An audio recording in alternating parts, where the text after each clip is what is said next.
Next on the Shield, 2 Valpo swimmers set their sights high for an Olympic competition. Plus, opportunities abound for Valpo students after the annual Spring Career Fair.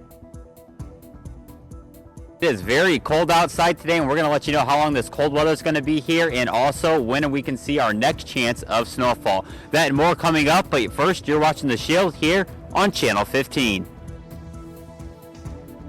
Live from the VUTV studio in Schnabel Hall on the campus of Valparaiso University. This is the Shield on VUTV. And thank you for joining us here on The Shield. I'm Brendan Johnson. And I'm Aimee Heyden. Well, with the Olympics just a few months away, swimmers from across the country are trying to secure a spot on an Olympic team. Here at Valpo, 2 swimmers are trying to beat out the competition to win spots on Team USA. VUTV's Katie Nicolau has more on the story. It's every swimmer's dream. It really comes down to the United States in lane 4 and France in lane 5. Making it to the Olympics is the highest you can go in the sport of swimming. This dream is getting closer to reality for Valparaiso University swimmers Fred Jenny and Max Penn. I sat down with them recently and found out exactly what it's like to go for the gold. I've wanted to go to the Olympic trials since I was 5, since I started swimming really. And this is really my last chance as a collegiate swimmer, so my big goal is just to make it and, swim on TV where everyone can watch me and just swim big. Hopes is just to make it to the trials and be able to perform with some of the greatest athletes in the country. Max and I went to 2 different high schools, but we both were on the same club team since he was in 7th grade and I was a freshman in high school. Our club team is pretty small. We're a pretty close-knit group of guys, and Fred and I have been really good friends ever since. I decided to come here because I'm a legacy, and it just worked. Swimming and being able to be an engineer at the same time was just perfect. Fred's actually 2 years older than me, so that's how I found out about Valpo was through Fred. The Olympic trials team will not hopefully, but it'll probably be pretty small. Just Fred and I are the ones going for it, so I'll have his back. And I'll have his. For the Shield, I'm Katie Nicolau. And this past Saturday, Valparaiso University UPC held their annual Valpo After Dark Night. The event boasted a variety of activities, including several arcade-style games, numerous board games, and a roller skating rink. Students could participate in all of these activities for free, and there was also some free food and a t-shirt giveaway. For a list of upcoming events across campus, be sure to visit valpo.edu/events. And the spring semester career fair was held last Friday in the Hari Indian Ballrooms. Students had the opportunity to walk through the fair that had numerous different types of professions and professionals in attendance. Police departments, healthcare professionals, education, and many more careers were represented. This was a good chance for students to network with individuals in their field of study and also inquire about possible internships that they could obtain. There were some places that were looking to hire for part-time positions and internships. And if you're interested in connecting with any of the employers that were at the career fair, log on to your Handshake account at valpo.joinhandshake.com. And if you're looking for something to do this Valentine's Day weekend, Valparaiso University's theater department will put on their annual dance ensemble. This exciting collection of music and dance will look to wow audiences of all ages with various dance styles, including jazz, tap, and lyrical performances. The performances are this Thursday through Sunday with 8 p.m. shows on Thursday and Friday and 2 p.m. shows Saturday and Sunday. Tickets are still available through the VUCA box office. And Brendan, one of our very own, Elise Smith, will be partaking in dance ensemble, so we wish her and everyone else there great luck this weekend. And I'm sure it'll be a great performance. And you know what? As we're planning out in the future, we should kind of take a look at the weather forecast. We got a little bit of a brief blizzard this morning, and Andrew Whitmyer is outside right now with a first look at our weather forecast. And we are right outside of VUTV right now, where it is very frigid out here. We've seen a secondary cold front that came through today, and that's what's bringing us these chilly temperatures. And we're also going to see our snow showers start to increase. But right now, we are seeing some flurries happening outside right now. And let's go straight to our Channel 15 radar right now, and you can see again those flurries are coming around the area, but notice what's on the lake, that they are starting to come down on the lake right now. We're going to see lake effect kick in later tonight. More on that though coming up on my full forecast. Let's go ahead and look at visibility right now. Visibility across much of the area is right around 10 miles right now, but we're going to see that visibility start to decrease, especially overnight tonight and throughout the morning commute tomorrow morning. Let's go ahead and take a look at our 24-hour temperature change. This is the next story that we have to talk about. It is very chilly outside. this afternoon here, where we've got temperatures almost 15 degrees from what they were yesterday in the afternoon period. Let's go take a look at our evening planner now for the rest of your evening. By 7 p.m., 28 degrees here. 9 p.m., we're going to see temperatures right around 28 degrees. And around 11 p.m., we're going to see again those temperatures right around 26 degrees with, again, lake effect snow showers and also system snow first, lake effect snow second. And that's going to be kicking up as we get into the next couple of hours. More on this, though, and snowfall totals coming up in my full forecast. Brendan? Thanks, Andrew. Coming up, international distress. Next on The Shield, North Korea has released a satellite into orbit despite concerns from other nations around the world. Plus, Republican candidate Senator Ted Cruz is in some hot water after making a controversial remark about women in the armed forces. We have more on that when we come back.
Welcome back to The Shield. North Korea is reveling in what it says was the successful launch of a satellite yesterday. But the mood among its neighbors and in the United States is far less celebratory.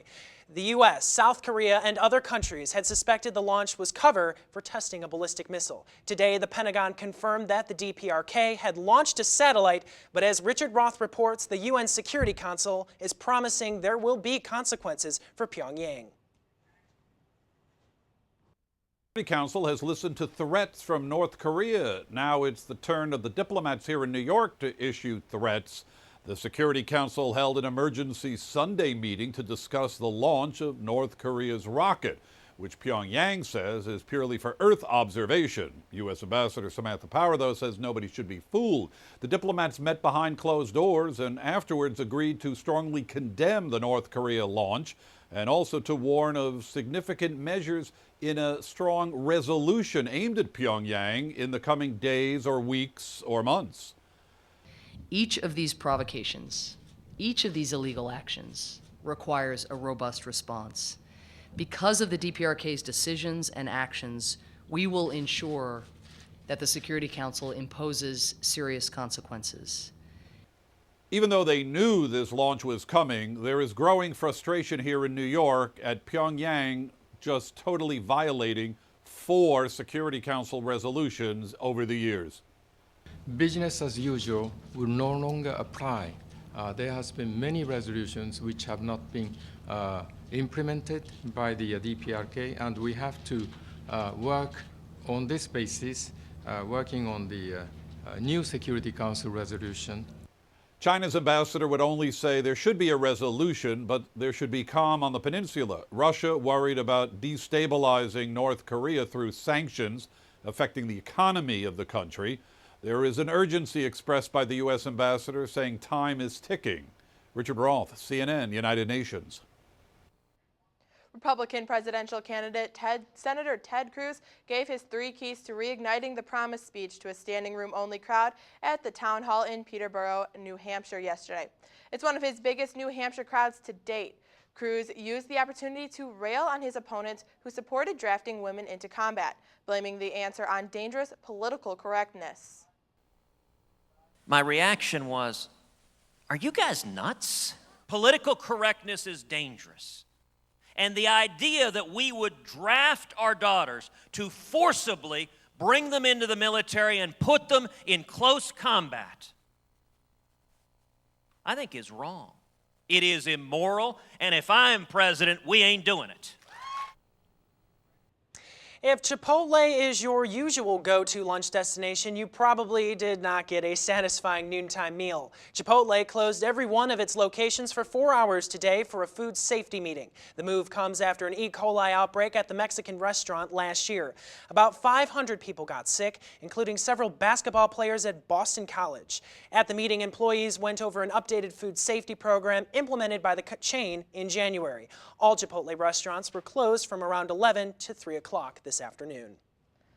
And with 6 months until the start of the 2016 Summer Olympics in Rio de Janeiro, Brazil, the Ministry of Sports has released new videos showing the status of its Olympic venues. They say the Barra Olympic Park is nearly completed while other venues are already finished. Meantime, the Zika virus doesn't seem to be dampening the mood at carnival celebrations in Brazil. More than 1 million people partied in the streets in Rio and other Brazilian cities yesterday, and hotel bookings are actually up from last year. Still, authorities are urging people to take precautions to avoid mosquito bites.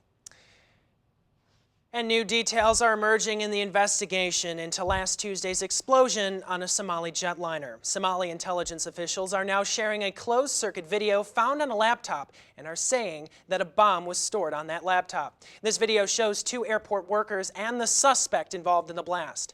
Flight 3159 was an hour late on takeoff, but 2 workers handed a laptop off to suspect Abdullahi Abdulshahim Borlehi.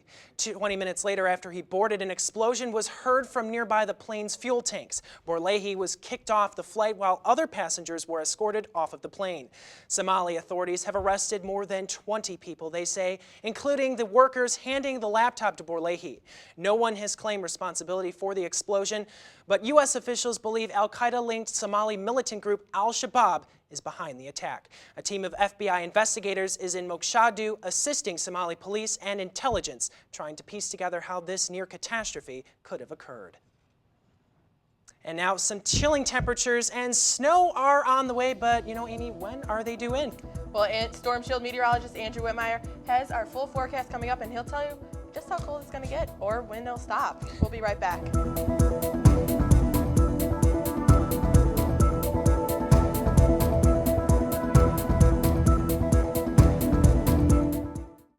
Everyone knows John Guilford is one of the best defenders on the team. He's one of the best in the PFL, and he puts a lot of time in on the field to make sure of that, but he also puts in a lot of time off the field to do that too.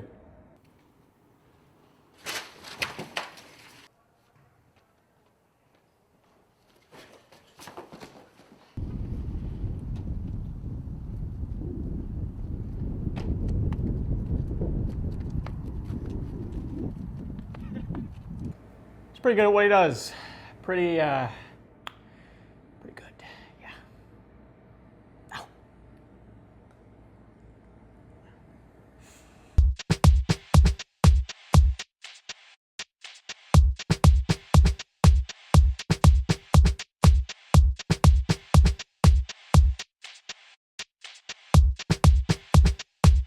It's easy to walk into an interview feeling confident, knowing you'll make the right impression. Which one do you use? The Bone Crusher, a little too firm. The Misfire, just utter confusion. The Politician, a little too creepy. The Dead Fish, very awkward. The Hug Shaker, too much commitment. Get started right away with Handshake, only through the Career Center. Do what you love.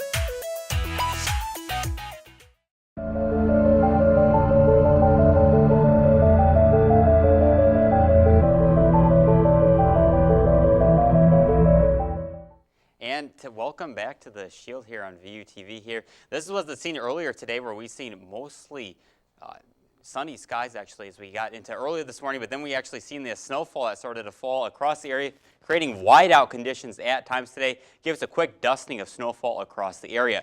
Lake effect snow, though, is going to be in the headlines as we go throughout tonight and also into Tuesday. Single-digit wind chills are going to be possible as well. We are also going to see our next chance of snowfall coming Friday into Saturday, so we are finally getting into a winter-like period. Let's go and take you right over to radar and satellite right now, where we have got these decent snow showers right here coming down the lake right now, and this is part of a system that's going to pick up. But after this system comes through around midnight tonight, we're going to see the lake effect snow machine start to kick up across northern Indiana and southwest lower Michigan, giving some of us several inches of accumulating snow. More on the totals coming up, though. Current conditions right now as far as visibility goes, we're around 10 miles right now in Valparaiso and across much of northern Indiana, but as soon as those snow showers do start to kick up, we are going to see that visibility start to decrease across the region. Now, temperatures across the area right now, it's getting very cold outside. We had a secondary cold front come through, and that's going to start to drop our temperatures overnight tonight. And as we go throughout the day tomorrow, we're actually going to see temperatures in the single digits coming up in the 7-day forecast, and even single digits and the wind chills as well. Currently, it's 29 here in Valparaiso, 26 in Kankakee, and 27 up in Chicago. And let's go ahead and take a look at wind chills. Those are also very cold right now. 19 here in Valparaiso and 16 up in Chicago. 24-hour temperature change, I mentioned this earlier in the broadcast, negative 14. We've dropped 14 degrees from where we were at yesterday. Yesterday, we've seen high temperatures top out in the upper 40s across the region. Winds, though, those are also going to start to increase as we go throughout the day today and also into tomorrow as well. Now let's go ahead and take a look at future radar here. Now this is what we're going to be doing with the lake effect snow shower. This is going to start to kick up at Tuesday at right around midnight here. We're going to start to see these moderate snow showers start to pick up. The dark blue here is a snowfall around 1 to 1.5 inches per hour. We're going to start to see that sink south just a little bit more throughout the day on Tuesday. Tuesday morning, we're starting to see lake effect snow showers across the region. And again, those lake effect snow showers are going to continuing across the region as we go out through Wednesday. But you notice by Wednesday, those do push off more towards the South Bend region. So this is what our computer model is showing us as far as future snowfall here. We're seeing snowfall totals right around 2.5 inches. But this is what I think is what's going to happen here. We're going to see snowfall totals around 1 to 2 inches just to the west and southwest of Porter County. Here in Valparaiso, 2 to 4 inches here. Up in South Bend, 4 to 8 inches. And then look at that, Southwest Michigan could see 8+ inches of snowfall. So it's going to take a look at your 7-day forecast. Now again, we're going to see those snow flurries continue on Tuesday and Wednesday. Our normal high, though, is 34 degrees. And you'll notice on our 7-day forecast, though, that we barely even reached that coming up on the whole 7-day forecast. Again, 34 is our normal high this time of year. But look at that single-digit temperatures that we're going to see coming up for Wednesday night, only 8 degrees. Next chance, though, of snow showers returns on Friday and Saturday, where we're going to see, again, our next chance of snow. So we are finally back in a snow-like pattern, probably the most active we've seen all winter. Andrew, what happened? I thought the groundhog said we were heading to spring. I know a lot of people thought the groundhog meant spring, but unfortunately, the groundhog looks like he might have made a mistake here in northwest Indiana. Certainly is getting a little bit colder for this time of year, as we're trying to head into spring. Well, thank you, Andrew. And after the break, David Horak will have your full Crusader Sports update. Stick with us.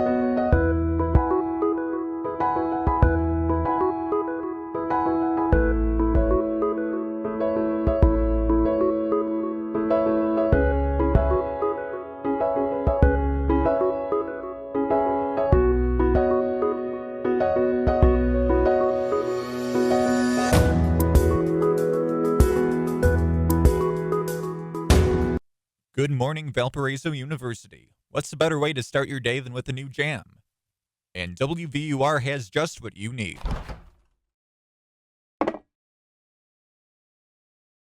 But if you close your eyes, does it almost feel like nothing changed at all? And if you close your eyes, does it...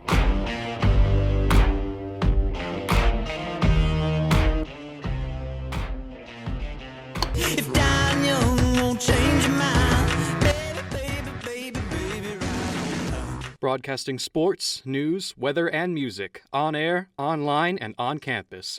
WVUR is my jam.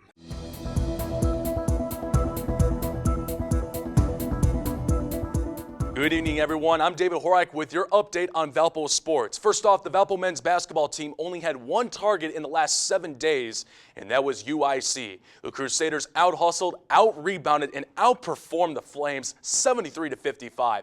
That night, Vachil Fernandez broke the all-time Valpo record for career blocks, last set by Rahidis Grofs. He did it in all-star fashion, blocking 6 shots that night, well above his seasonal average to put his career total at 232 blocks. Alec Peters led the team in scoring with 15 points, followed by Darian Walker with 12 and Jabril Adekoya with 11. Crusaders next play Thursday at home against Northern Kentucky. The Valpo women's basketball team had 2 chances this week to put themselves back at 500 in league play. The first chance last Thursday against Wright State failed, so that takes us to Saturday against Northern Kentucky. Tracy Durrow and the entire women's basketball team were sporting pink Saturday for their annual pink game, which raises breast cancer awareness. Spirit teams and Crusader Pep Band were looking good in pink as well. Laying the first, Abby Dean, the senior from Carmel, taking it to the house. She had 6 points, 4 rebounds on the day. Next Crusader possession, Dean driving, lobs it to Meredith Hamlin. Deep 3, doing what she does best. Hamlin had 9 points in that game. Later in the half, Danny Franklin into the lane, up and around. Her man draws the foul and won. The reigning Horizon League Freshman of the Year fouled out, however, with 3 points and 5 boards that day. Fast forward, Lexi Miller down to Amber Lynn Force. She posts and puts up a nice 6-footer. However, folks, the Norths were too much for the Crusaders. Final score 68-50. Valpo falls to 8-14, 4-7 in conference play. They're at Oakland this Thursday. Tip-off is at 3 p.m. Central. Broadcast is on ESPN3 and WVUR.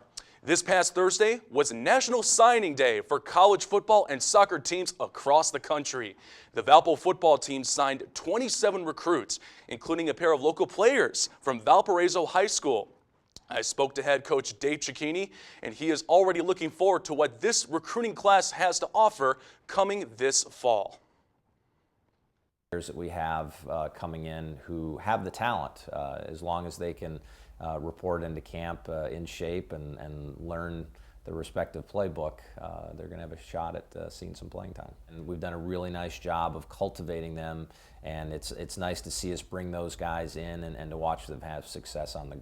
But the roster isn't the only part of Valpo football seeing some new faces. The coaching staff welcomed Ryan Mainilak as their new linebackers coach last week. Mainilak played as a walk-on at Cincinnati under then-head coach Mark D'Antonio, had a brief NFL career with the Buffalo Bills, and spent the last 5 years at Michigan State as a graduate assistant for the Spartans. I spoke to both Ryan Mainilak and Dave Cicchini, and they're both clear as to who and what sealed the deal for this new Crusader coach. Coach D'Antonio is, in my opinion, one of the best coaches in the country. Great leader, great mentor, taught me a lot, gave me an opportunity to play college football at the Division I level. You know, if I can carry, a few of his attributes with me as I move forward, I think I'll be a better coach because of it. Obviously, their defense is one of the top 2 or 3 defenses in the country over that period of time, and really like how they coach their linebackers and their schemes and what they've been able to do and the success that they've had. So to be able to get somebody from that program who has that type of playing experience and coaching experience, we're thrilled to have them. In addition, guys, to the football team, the women's soccer team signed 9 recruits as well, geographically ranging from New York to Minnesota. Each and every player has a fantastic combination of conference or state championships and club experience. Head coach John Maravich said, guys, that each player brings something special and different to our team, which will add to our overall performance and depth as a program. That being said, I'm already stoked, pumped for this fall season. But in the meantime, we got plenty of basketball to play, and that will be it for this edition of sports. Wow. Exactly. A lot of games happening over the next 5 days, both men's and women's, here on campus. So make sure you get out for those. The last few games before we go into Motor City Madness. It'll start at the beginning of next month. Absolutely. Very exciting season to look forward to. Well, thanks, David. And we'll be right back with a final look at your weather forecast. Everyone knows John Guilford is one of the best defenders on the team. He's one of the best in the PFL. and he puts a lot of time in on the field to make sure of that, but he also puts in a lot of time off the field to do that too.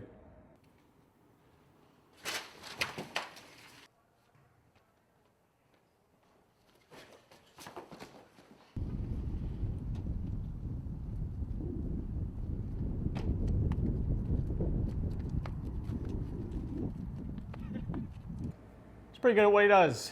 Pretty good. Yeah. Ow.